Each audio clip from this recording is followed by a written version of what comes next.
Good evening, everybody. Welcome to Bajerski live event. This high vibe event tonight, trying to dispel some of the negative notions on what's going on in the world right now, how to heal ourselves best. Daily practices that will help us see through all the BS and help us and protect ourselves from all that is thrusted upon us on a daily basis. And sometimes it's a wonderful thing to be able to activate. I don't like the word activate, but to awaken the consciousness to becoming more of a guard dog. So we're on the guard because we know what's happening from day to day, whether it's via our AI technology, whether it's from above, whether it's from other worlds within worlds, all the things that we can do to protect ourselves.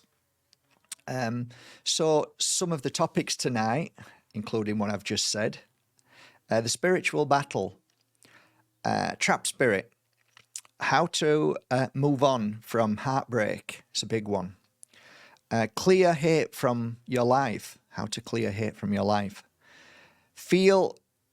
How to feel energy, and a huge one, the battle between the heart and mind. Two other things, I'll just mention this one. How do you move from dark to light? So they're pretty interesting high vibe topics because they bring us to a beautiful place with knowledge, but more so with practice through knowledge.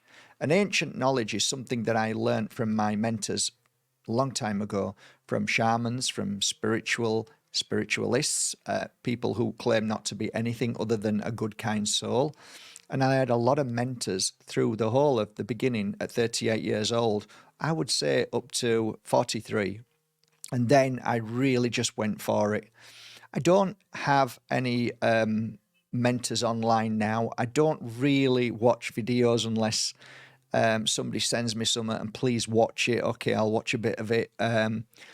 I don't know anybody who does or who did the work I did personally. There's only one person who came close, and that was Jerry Mazinski. But I don't think his job wasn't to clear entities and spirit trapped. I call it spirit trapped, really, in between two worlds and whatever forces they may be. I think I'd like to talk to you about that as well, because I think it's vital that we understand that there are many forces in the world and that influence us. And there's a global force, a global energy. And I don't want to scare people, but it's true. There's a global energy that is constantly trying to mold us, trying to enslave us, trying to change our energy from day to day. And, you can get to the point where you just don't want to be here anymore. And many people take their lives. And that's kind of one for the darkness. That's like 1-0 for the darkness. If we stay in this life and we plow through it and one step after the other, keep going no matter what happens, that's one for humanity. That's one for the light. That's one for our spirit world. So these things are vital. Don't take your life. Because you'll only come back again. And I don't mean that in the sense of the light and moving into the light and it's a trap. No. I think if you come here, you've come here to do something, and you might not even know what it is until it's revealed to you at the very end of you leaving the body, as you move from the body. As your family is around you, they're normally around you anyway. When I've been doing this healing sessions for people who are moving into the light, the family's outside, inside, but ultimately when you're about to leave the body and you get this energy, beautiful energy, by the way, that's why it's such a beautiful moment for everybody. If you're there, you've been asked to be there, it's a beautiful thing.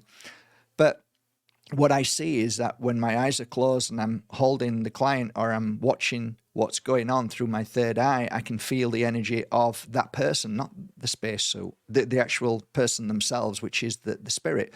And the spirit lifts up, and as it goes up, it goes into this transformation of moving into the light moving home, vibrating back home. So that's kind of beautiful. There are times when spirit is frightened.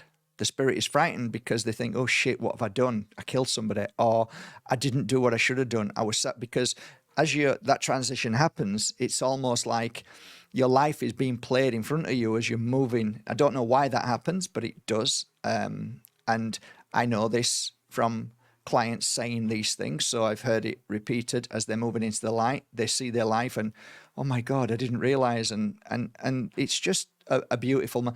This is when they're not pumped with drugs. And there's a reason why they're pumped with drugs, by the way. If you're pumped with tons of drugs, it can be an issue. The mind can go crazy, or it can go into a weird state, and then there is a false illusion, a false light, false whatever it may be, false whatever, and then they move away, and then they're in between two worlds. So that particular thing does happen. Normally, shock energy. If you kill yourself, that can happen. If you've had a bad accident, that can. And the fact that we are so frightened of things that we may have done wrong in this world, and the fact that the brainwashing, demonic, I call it demonic, you can call it religion, but I call it demonic. The lot of what they did, they took the best bits of religion and hijacked it and used it. And now, to me, it's just so dark, it's unreal. However, there is some good things that are good about it, and there is some good people, just like any form of corporation, because a religion is just a corporation to me. They bring money in and they grow and they build, same thing. So, but you'll get good people who truly care and believe and want to help.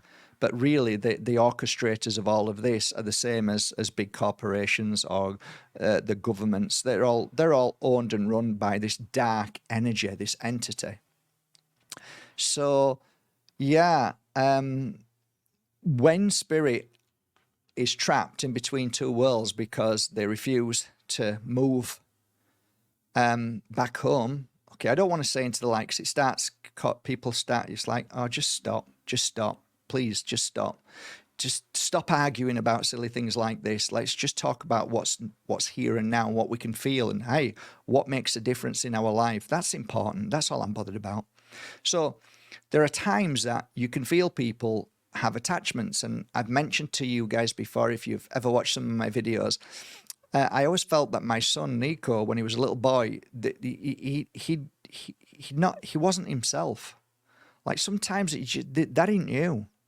This goes against who you are, and this was this anger, and I didn't believe it was him, right? And I don't believe most people who just go crazy, it's them. I believe that now, after working in this field of work, that you can clear that anger. Now, you can say you can clear it, and oh, how did you do that? It's not the same anymore. He doesn't get angry anymore, right? Well, actually, because it felt like something was attached to him, and it felt like something was influencing him. And I think a lot of people have that without knowing.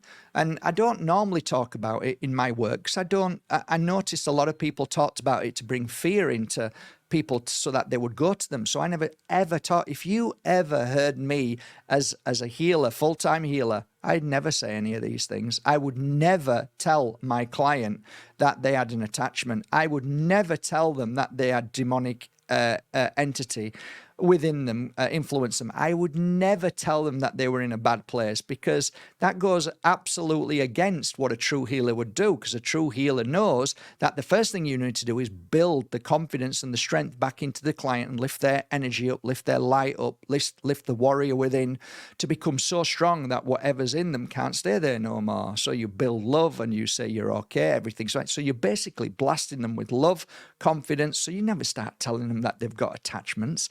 Bullshit. If you're saying that, then I'm sorry. That's just bullshit to me. It's absolute nonsense. But now that I've retired, I can talk about these things, because then it might give people an understanding. Oh, maybe I've got an attachment. Who knows? Don't really know. But, there are there are kind of red flags that you can see that this isn't the normal behavior. Something's just flicked, a switch has flicked. So I found out that through doing a cleansing on my son. I remember it was one of my first cleansings that I did around him with candles and making a kind of circle, and then just giving him a really strong healing session. And I started picking up on this man, and I said, Tom. And when I'd finished and cleansed, and my son didn't know any different, didn't feel any different, but he did say it was strange because I remember having an invisible friend and I called him Tom. So that was really like, wow, that's amazing. Wow, okay, this is just amazing. So after that, my son wasn't the same. He didn't have that reaction. He wasn't angry as much, and slowly but surely he changed. He just changed. So there are other things that you can feel within somebody that it's not them. There's so many little things I could describe, but pointing being that we have to realize that our thoughts are or are not our thoughts. Is that hostile? Is that a thought that I wouldn't normally say? Why am I feeling destructive? Why am I feeling negative? Why am I feeling bad? Because normally your thoughts from your consciousness is normally a beautiful thing. Once your brain is hijacked by bad influence, by brainwashing, by the media, by dark people and dark intent towards causing you issue and problems and stuff, then if you're in your head, you've got to think, is it your thought? Is it something that's been programmed in there by somebody influencing you? Or has this just come from nowhere? So for me, I look at my body. So on a daily practice, I'll look at myself, and through the day, I'll check in on myself to see what my thoughts were. So if a thought comes from nowhere and like that, where did that come from? Why? And it's an aggressive or it's an awful thought, it's a nasty thought, then I would be questioning myself to do a cleanse and clearing of my body. Some people ask me, how did I get the attachment? And sometimes I think you can have it as a child, right? For many reasons. And then sometimes I've had like clients who have been coming to me for 5 years and then they changed. And there are certain things that kind of like make you, wow, like you went to hospital? Yeah, I was in hospital. You went to a church, you went to a graveyard, you went to a pub, you went to like, there's just certain places that spirit resides, but that doesn't mean that's 100%, because there's also, you can reside, a spirit trapped in between two worlds can be in a house and can attach to you in a house if they died in the house, and so on. I normally found that, the attachments might only be for 3 hours. They might be for 3 hours and then they're gone again. So I'll give you a great example. You go to a pub, you go to a nightclub, you get hammered, you get an attachment, you do the craziest things, you go home, and then you're okay again, because the attachment stays where it knows it can feed from. Because the attachment that I'm talking about is spirit trapped in between two worlds. I'm not talking about demonic. I'm talking about that, you and I. Okay, so it's just like you and me, but without the spacesuit. So they think the same, they have the same feelings, they have the same needs, but they just don't have the bodysuit. They don't know that. They still feel that they are who they are. And I've said this many times before. It's uncanny that Ghost with Patrick Swayze and Whoopi Goldberg, and when they're talking to each other, it's kind of like that, and it's a bit like you know, you kind of grab something or you're speaking to somebody and they're not answering you back. This is how it is for them. Whereas for me, if I went into a house and somebody said, "Look, we just bought the house. It feels really cold in this room and strange, and things are happening," and I'll go in and sit down and I'll start communicating with the trap spirit. I'll start talking, and sometimes it's really hard, sometimes it's bloody easy, depending on where that trap spirit is in its consciousness, in its spirit. You know, is it a bad energy, meaning that it was not very nice in this world? Did it do terrible things? Was it an alcoholic? Was it a drug user? Was it just the list goes on. But if you can communicate with them, and the easiest ones for me were the ones that, like, how do you explain it? That it's more a shock energy. So it's hard to explain this one, but it's convincing somebody of something. It's like you and me now. If there's two people here now and I'm talking to two people and one's an alcoholic and one has, let's say, just went too fast on a motorbike and killed himself. Okay, they're both here in spirit. It's easier to tell the guy that went too fast that is not of this world, and he's in between worlds and he needs to go home and his family's waiting for him and you call for his family, than the guy who's an alcoholic, because he's the same. He didn't want to admit he's an alcoholic and he wants alcohol. He wants to stay here. That's why he attaches to people, to get the same energy, because it's all about energy. When you actually look into this field of understanding, it's all energy. What you produce as an energetic frequency is like you attract what your energy produces. It's phenomenally fascinating, and I don't know 1% of the 1,000,000% that we should know, but the little I know is what I share with you. So moving on from that, and let's tackle other things. And I like to talk about daily practices. Daily practices are checking on yourself, but not too much. It's a bit like going to the mirror. Just, it's okay, have a look and get on with your day. Because if you spend too long in your mirror, right, you're going to start to see things that you don't like, and then you're going to start to scrutinize everything. So for me, a daily practice is just to check in on yourself. Is everything okay? And then move on in your day. If you check in too much, you can start then getting negative vibes, negative thoughts, negative feelings, and then you might start judging yourself. Checking in on yourself is basically just sitting down for 5 minutes, giving yourself some space and time, whether it's Mother Nature or just going for a walk or doing something that is a benefit to your mind, body, and spirit. So making a fresh ginger, that might sound like trivial, but actually I went out to look for organic ginger.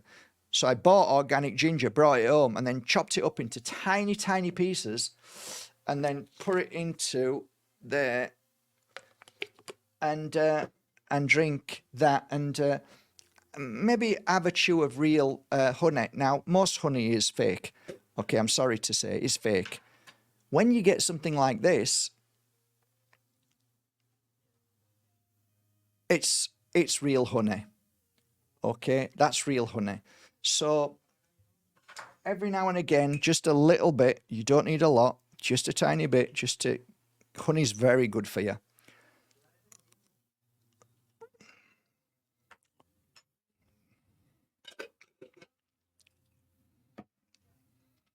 When you chew that, it tastes like wax. But that's the way you know it's genuine. So in the morning, when I've had as much sleep as possible, which is necessary for all of us, most of us don't have enough sleep, try and get good night's sleep. Certain crystals will help you sleep well. Switching the lights off, switching all the lights off so it's pitch black.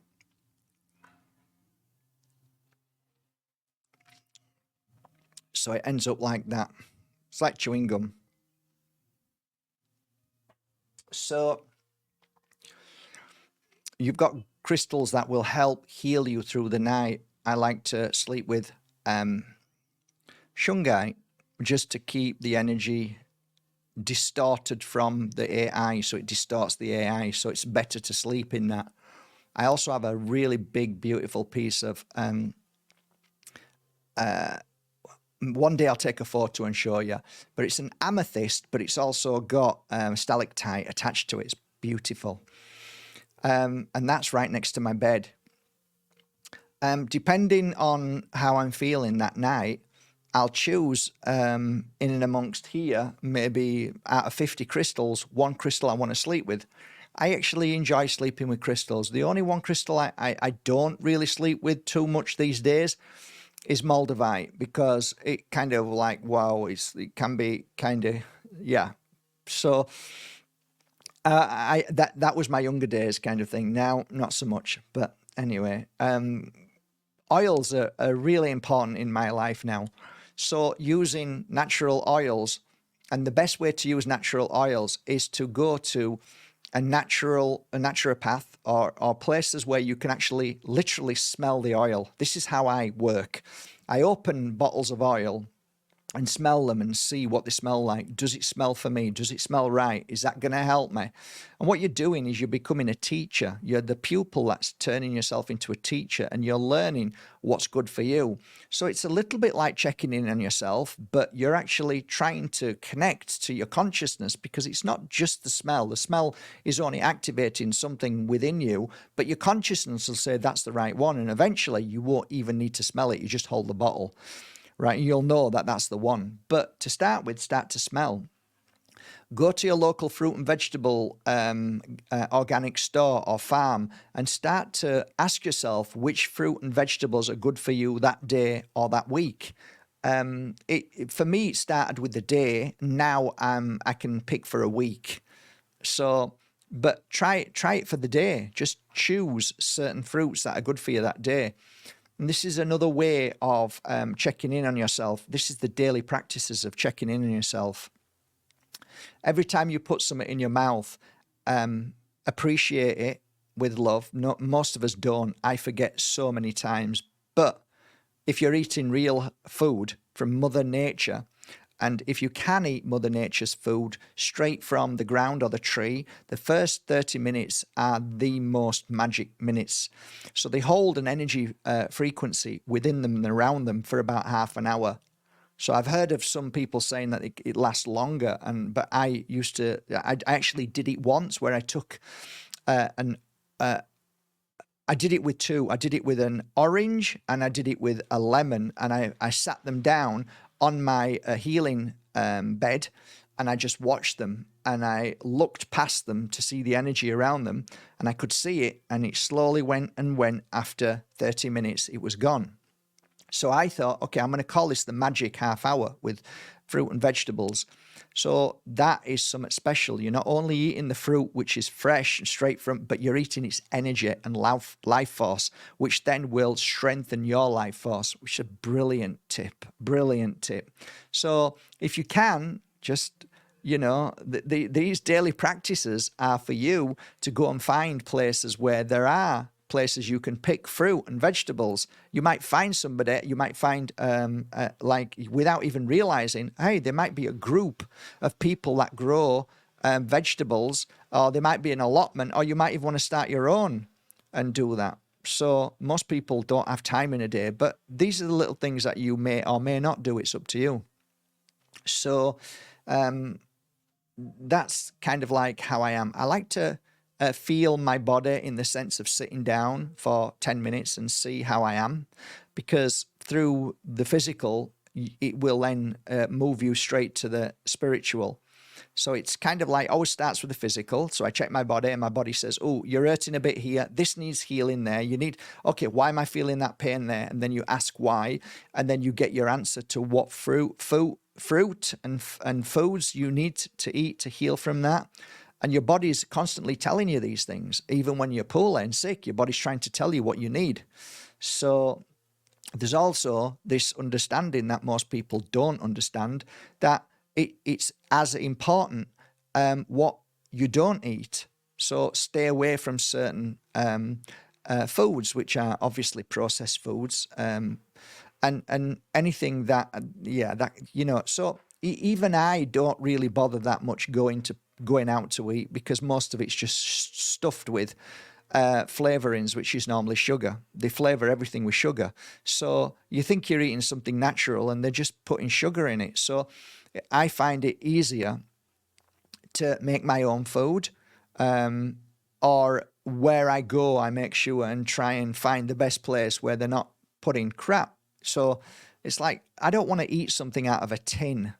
I don't want to eat something. I want fresh and natural. So these are the things that help your body stay healthier. And, this is a battle. This is a spiritual battle. They're trying every day to make you feel sick and ill. So we have to work on that. So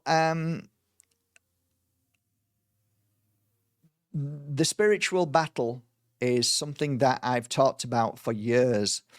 And I heard about the spiritual battle through a shaman, and he told me about the spiritual battle.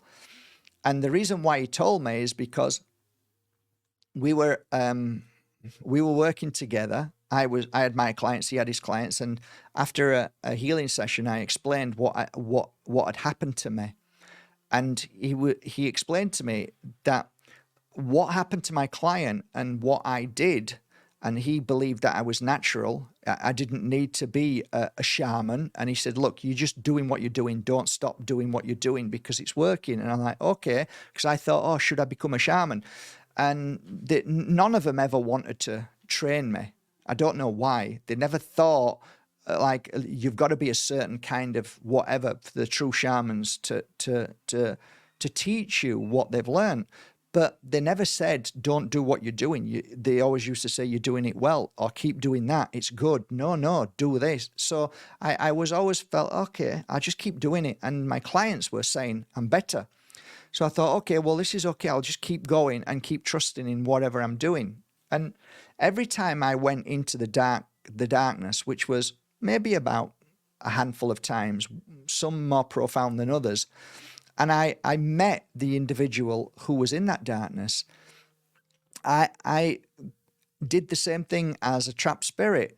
I try and bring them back into the light. And I used to say, it's too dark here. This isn't where we should be. We should be in the light. We should move into the light. And I used to hold their hand and we used to come up together. And then that client lying down gets up and she's changed. I remember one particular time where an Indian royalty was brought to me, and she couldn't walk. She literally couldn't walk. And this was in London while I was working in London in one of the big shows.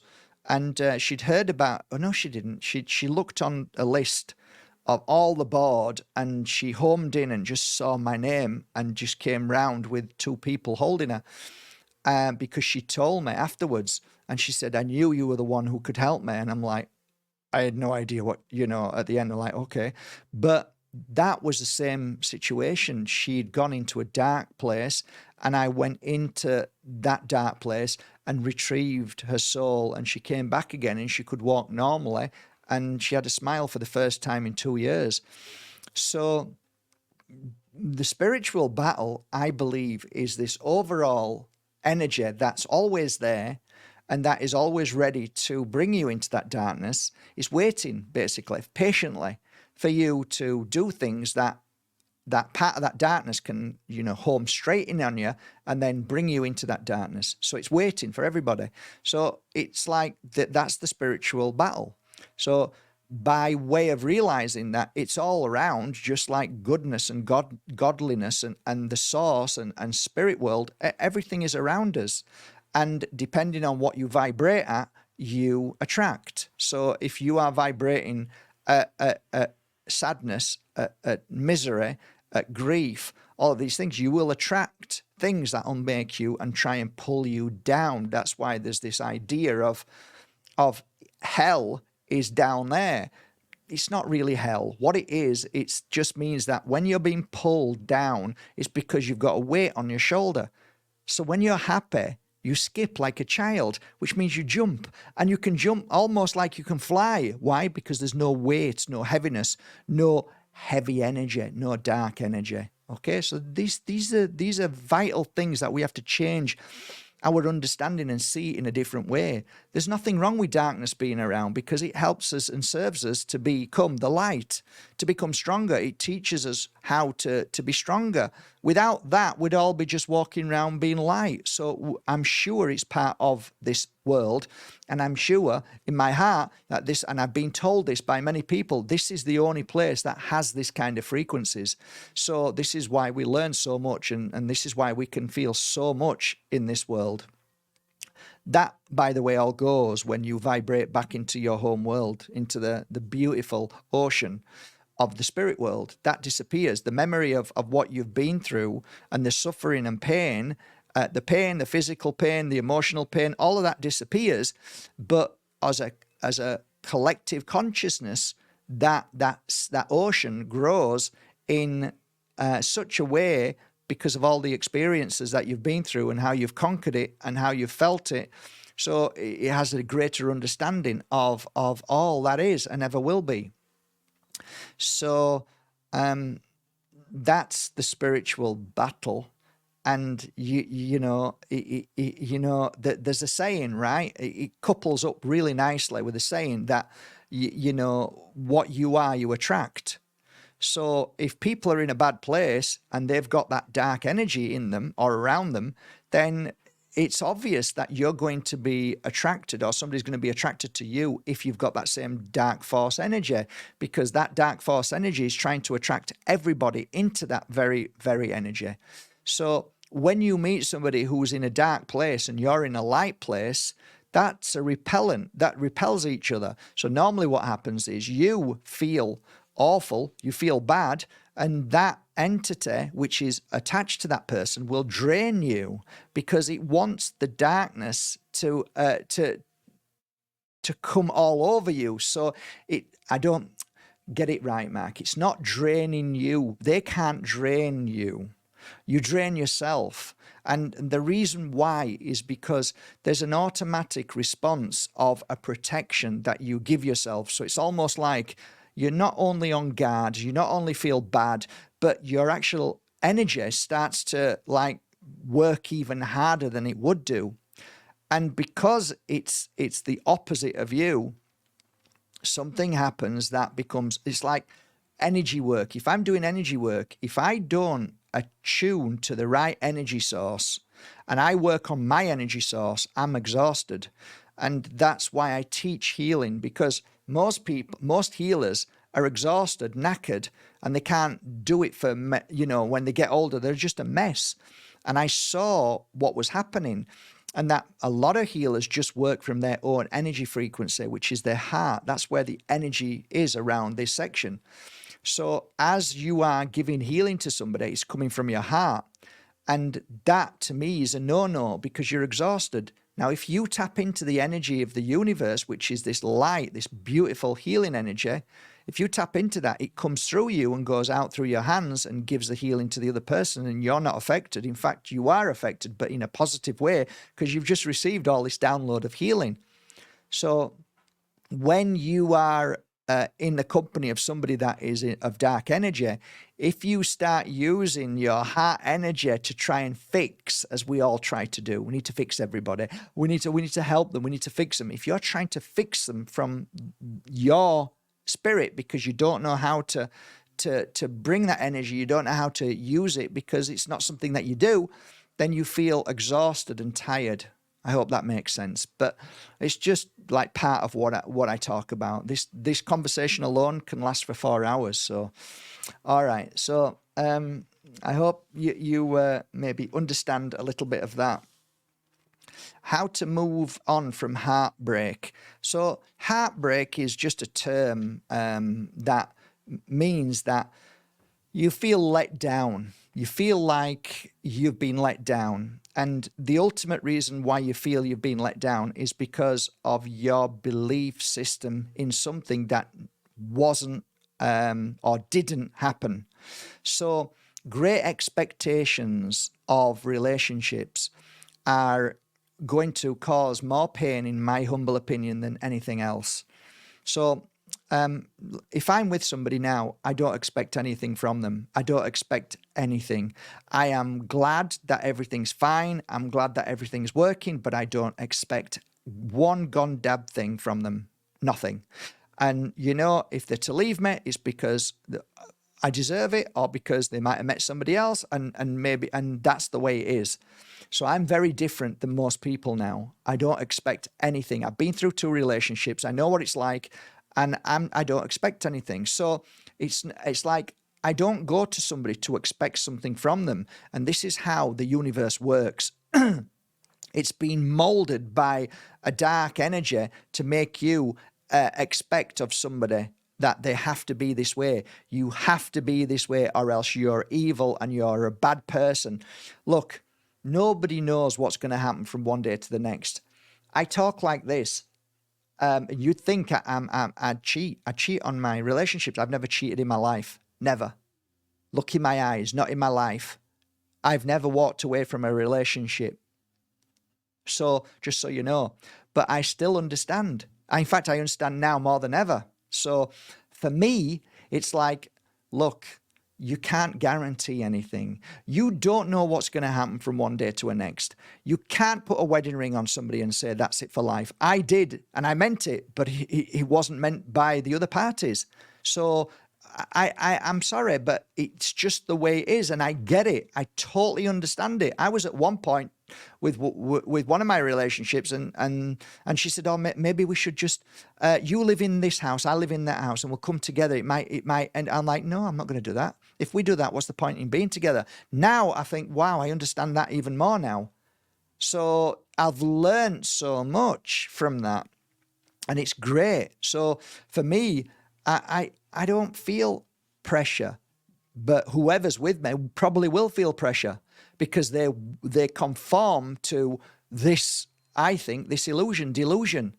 It's bullshit, because you just don't know. I mean, you enjoy every moment you're together, and if something is going to go wrong, it's going to go wrong. I used to sit with client after client after client after client after client, and I used to say to them, and they were in bits, and I'd say, look, if you're both meant to be together, there's nothing that anybody can do to stop that from happening. But on the other hand, if you're not meant to be together, there's nothing that you can do that can make that happen. It either will or it won't. So you have to just relax, let it be, just be you, do what you do, don't pressure, don't expect, don't want, and just enjoy every moment. Some of my clients took that on board, and you know what? They had a happy life thereafter with a partner, and the partner went, gosh, she's changed, thanks mate. What did you do? I said, I didn't do anything. I did nothing. She made the decision. And then they said to me, I was going to leave. I couldn't stand it anymore. It was like all the time she was just pressurizing me. And I'm like, yeah, because men and women actually cause their breakup by being like that. You cause the breakup most of the time. Oh, he left me because he cheated on me. Well, why did he cheat on you? And only a few would have the confidence and the strength and the truth to say, yeah, maybe I did cause this. Few of them did, most of them didn't. But hey, when my first divorce came by, when I asked to leave, I stuck my head down, wanted to die. But then I looked up and thought, okay, what can I do if I get in another relationship? What can I do better for my next relationship to be a better partner? That's a beautiful thing. And I did try, and we were together for 20 years, something like that. 18, 20 years, something like that. As soon as China turned 18, then we moved part, and Susie's really happy. She's in Bali at the moment, having a good time. I just put some money in the bank for her because she needs to pay a mortgage. So we're friends, and it's great. We move on, and you can't hold on to suffering. You can't hold on to what he did. I'm not telling you to look at yourself and ask yourself, maybe you played a part in it, because I don't want to hurt you any more than what you are in pain. But let it go. Let it go, because you can't move on and have that beautiful next relationship if you are holding on to what he did, she did, because you're gonna go back to the spirit world and go, oh, shit, why did I just waste all that part of my life just because of that one person and what he did or what I did? And that goes for guilt. Guilt's equal to heartbreak. It's the same energy, really. You know, if you've gone and done something, listen, it is what it is. The only thing that's going to attack you is more darkness. So what happens is people love to attack people and say, yeah, he's a cheat, she's a cheat, she's a slut, he's this and that. That's just darkness entering into these people as attachment to try and have a go. And darkness is doing this all the time. I'm not advocating that you should just go off and meet somebody. That's not what I'm saying. And get rid of a wife because you've been with her 20 years. I'm talking about what's right in the heart and soul. Sometimes something just changes within you, and the bigger picture could be quite clearly when I look at people together and say, it looks like you're both going in a different direction. Like, well, this is what it's showing me. I'm seeing that you're going in a different direction. You've got things to do. You've got things to do. So it's up to you now. Are you going to embrace that, or are you just going to ruin your whole life and hate this person because they did that, or you wish you have done that, or wish you not? Don't wish anything. So this idea of, well, it's only my idea. My idea is like, I like the idea of handfast, like this daily handfast. I love you today. We'll see what happens tomorrow, but today I'm going to love you. I kind of like that because that's what I live like. Like, this is how I am. Yeah, but if you don't give me your loyalty, it's like, oh, Jesus Christ, I'm going. This is ridiculous. You know, that just shows weakness to me. That means you're obviously doing that because you're frightened of losing somebody. Though that shouldn't even be a relationship to begin with then. You shouldn't be in this relationship if you're frightened of losing somebody. That you should go away because the relationship should be so natural. That's not even a thought. So it gets deep, and I don't want to upset people, and I'm sure this will upset a lot of people because I'm used to it. But I just speak from the heart. Clear hate from your life. Now, hate is probably one of the most toxic energies that causes the growth of cancer and disease. So hate. Don't hate anybody. I used to say this often. I went to a gym once, and the guy told me to punch the bag, and it was true. It's a true story. And I did, and he said, no, punch it. And I said, I am punching it. He said, no, punch it like you hate somebody. And I stopped, and he said, come on, what's wrong with you? I said, I don't hate anybody. And he laughed, right?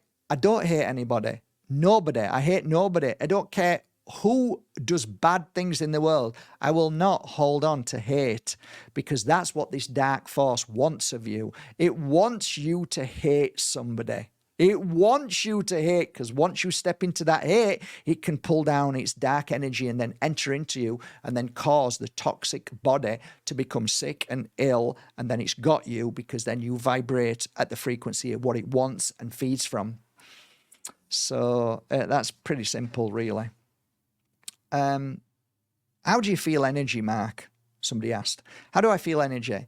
There's so many ways that you can start feeling energy, but my favorite way of healing energy, and I've often said this before, and I get excited because I tell you what, once you feel it, it's like, I don't want to swear, but it's really exciting. So I had a beautiful crystal. Just I gave it away, so I don't have it anymore, but just let me get one crystal. It's like a garden quartz, I think. This one's a garden quartz. So let's say it was round. It was round and it was about this size. Okay, so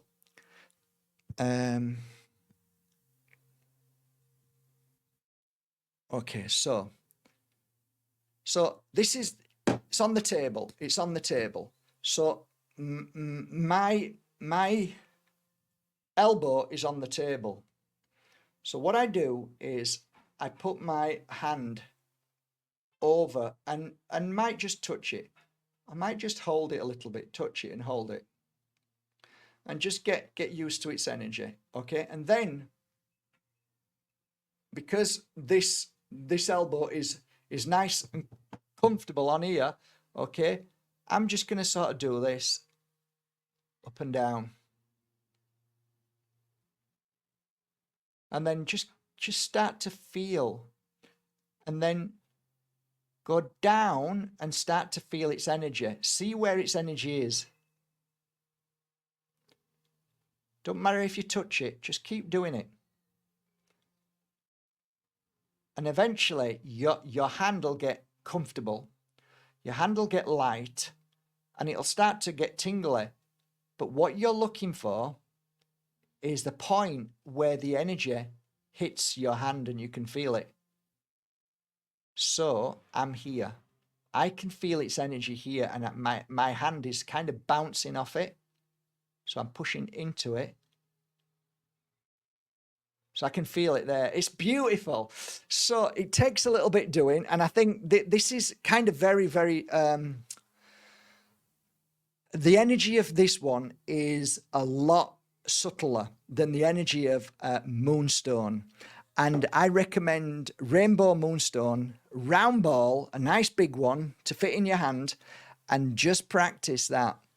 So once you start feeling that, and once you realize that, oh shit, crystals have energy, you can then start to do it on people. So you can ask somebody to put their hand down, like that, hand down, and then you can put your hand over and just start to feel its energy. And you'll get this compression feeling. Or, you know, when you take two magnets and turn them so the opposite, and they kind of they won't come together, and you can feel there's something in between that. Well, that's the same as our energy. We've got the same energy. And I think, who was it who said that? I think it might have been Don Tolman who said, if you get an egg, a freshly laid egg, two of them, and put them, you just put them on a flat surface and then turn them towards each other and let go. What you'll find is I can't remember how he explained it, but you just put them together and then they'll move, they'll part like a magnet. They move apart from each other. That's the energy given off from the live egg inside, because it's still alive. So I find that fascinating. But going back to feeling energy, so practice on people that you know, and once you get this idea of feeling energy and how you feel energy, it's great, because then you can start doing it on your own body, working on your own body. And self-healing is the most important thing you can do. So you always have one hand out and up towards the heavens, and the other hand you move along your body and start to scan your body. And if you get any sense of feeling that's different from normal, then stay there and let the healing work be done. So self-healing is beautiful. It's a really, really good thing, because once you learn to self-heal, you start to activate so many senses. Self-healing activates just about all your chakras. So then you become more heightenedly aware of everything. And it's fantastic. From there, it just gets better and better. The battle between the heart and mind is, and has been, always has been, the number one conversation that I've given over the years. And I've always said it that way. It's always been a battle between my heart and my mind. And I keep telling my mind, and I always have done. Now I don't need to, because I've learned to understand so much more. But I used to tell my mind to shut up. And because most of the time my mind was wrong. No, actually, I'll be honest with you, it was always wrong. And when you understand that, then you don't pay much attention to it when it starts waffling on, because sometimes it's not attachments, it's just all what your mind is trying to do is protect you. So the mind will always tell you not to do something. So I'm thinking about going, don't do it. I'm thinking about don't do it. Don't do it. Oh, this could go wrong, that could go wrong. So I just tell my mind to shut up. Somebody wants to go somewhere, don't go there. It's going to be dangerous. Don't do that. It's not going to work. So the mind is always a self-protector. But by doing that, it actually causes your world to fall apart. And it happens to me so often, where I find myself going into this, oh my God, I'm being negative, right? And I realize that's not a protective energy. That is a real negative thing. So you learn to clear that very quickly. And I'm sure people that you love who will tell you that say, why are you always negative? That's a good sign to just, hey, just check yourself out. What's wrong with you today? Why are you feeling like that? There's something that needs to be healed and cleared. So it is really a battle between the heart and mind. The more you listen to your heart, the more everything is possible. Everything is beautiful. Everything is healing. Everything is going to work out. I think everything is an adventure. That's the heart talking to you, because that's why you're here. But the mind is very much part of the darkness that tries to always get in there and always try to stop you from doing anything. Because when you stop doing anything, which is your dreams or your daily routine or anything to do something positive, it's like water becoming stagnant. That's what you become, stagnant. And when you become stagnant, you become sick, you become toxic, and nobody wants to go anywhere near it. So that's kind of like how I work on it. My greatest, let's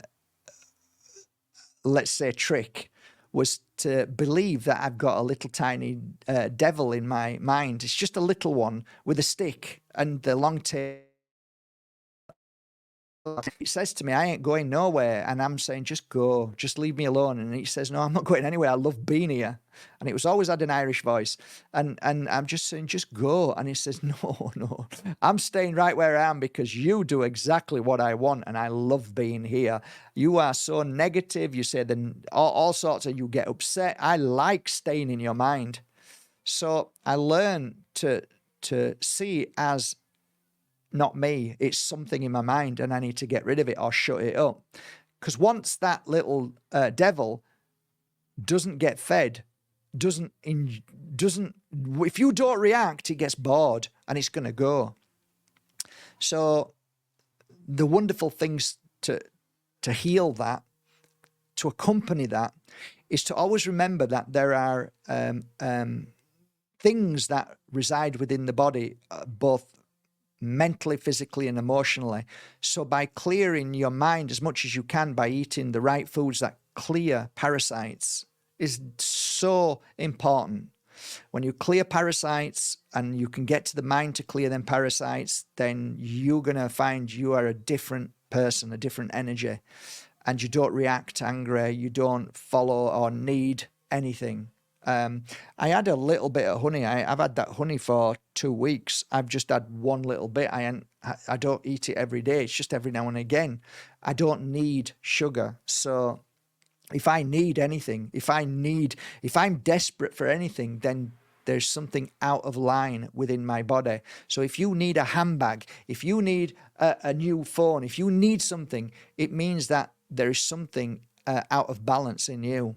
And normally it's because you have these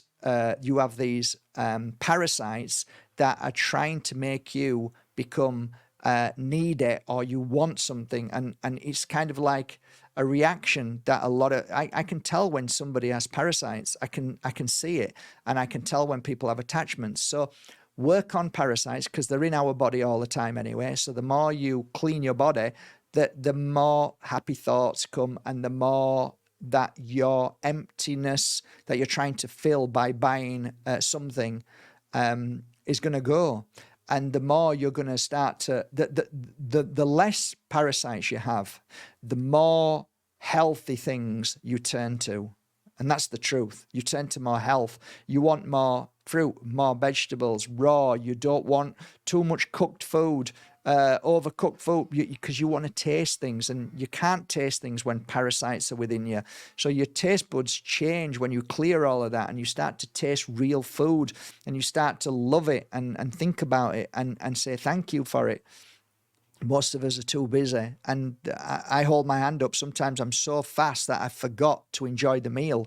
So it's checking in on ourselves all the time. So there's some of the things that I wanted to share with you tonight as a high vibe. I want to leave you on a reading as a high vibe reading.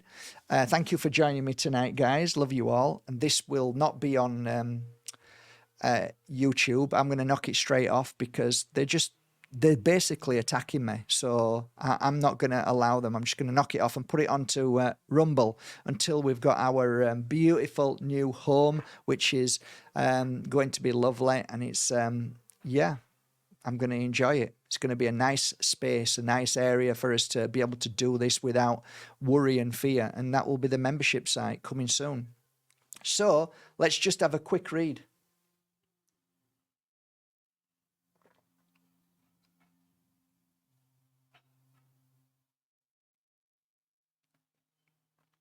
It's been lovely tonight. Thank you. Lovely, and appreciate all of you. Thanks for being here. Thanks so much.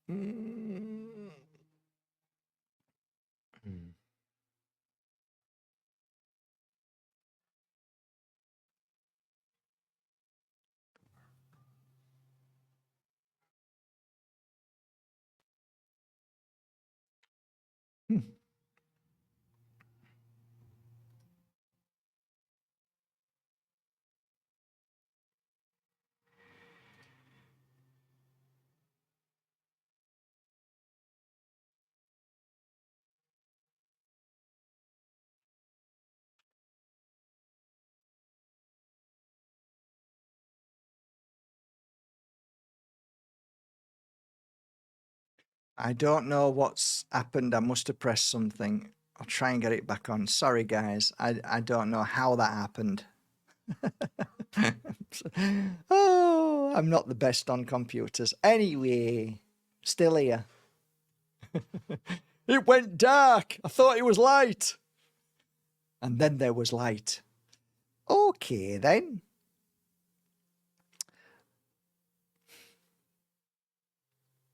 Just a message for all of us tonight.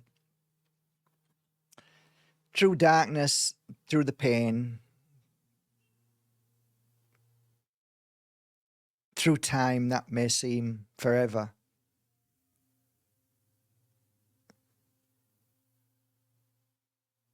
I feel the energy of thought. I feel the cloud that resides within our mind. Why? Why me? Why is it taken so long? Why is this happening? Why are we going through this? We spend so much time with our head down, with our hands in our head. And yet there is light. And that light is the dark. When we learn how to take the dark and utilize it for knowledge and wisdom by way of thought and feeling, by understanding that the darkness is purely there to help us see the light, then we can transform darkness when we learn to listen within. Most of us just don't see it that way. We overreact quickly. We see problems, we don't see solutions. We see issues, we see problems. We see issues and we see more problems, and we see more problems. And yet those that shine a light refuse to see this as darkness, but only an energy that may be a cloud in our mind. Some see it as the greatest test. And I think that's a good sign for all of us, to not allow the darkness to pull us down into that, but to see it as a test, to see how strong we truly are in the times of darkness and when we see others losing their mind. It's so easy for us to lose our mind. It's so easy to disconnect from our consciousness. So be true to ourselves is the beginning of our journey. We all wear masks. We all pretend. Sometimes we pretend because we don't want to upset people. We don't want to show our happiness because we don't want to upset them. Sometimes we wear a mask to pretend to be happy when we're really sad and we should be truthful. So the masks need to come off this year. We need to let them go and be who we truly are. Do not fear being weak. Do not fear addiction. Do not fear loneliness, but see it purely as a way to grow stronger than that feeling. Creativity is one of the most amazing things that we can have in our life. Creativity is the way forward. To change the energy from dark to light, we need to create. And thus being honest and looking at that, what we know we need to heal and fix, is part of the creativity, the creation of the light.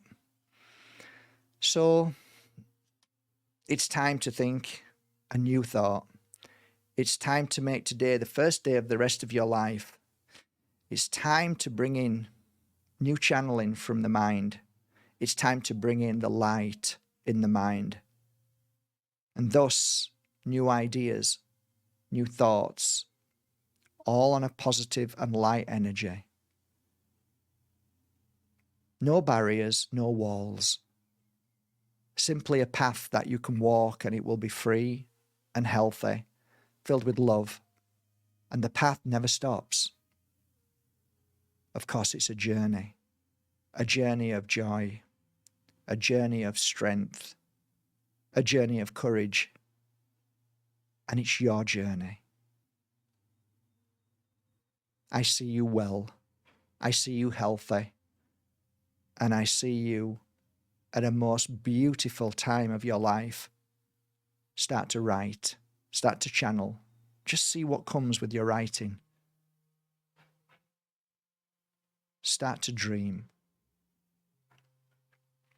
That's your message tonight. That's our message. Love you all. May see you tomorrow. Take care, everybody. Bye. Thanks for being here. Thanks, everybody.